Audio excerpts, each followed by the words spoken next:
माणसाचा देव होऊन अर्थात मनुष्य योनीतून जन्माला येऊन नराचा नारायण होऊन पंचायन देवस्थानाची सूत्रे सांभाळणारे दक्षिण कोकणातील प्रसिद्ध 750 वर्षांची परंपरा असलेला जैतीर उत्सव तुम्ही कधी पाहिला आहे का?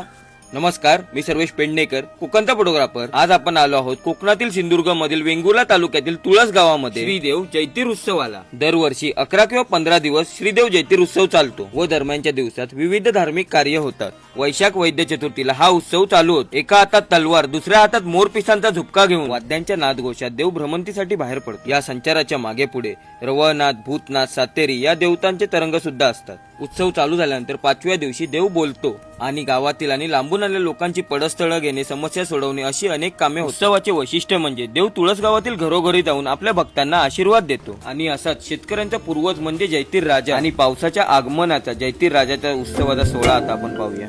मोर पंखी मखमली तलवारी संगे थिरकती, माळा फुलांच्या सुंदर तुझ नाचताना शोभती, वारे सुगंधी पिंपळाचे मना मोहून जाते, हे दृश्य अवघे याची डोळा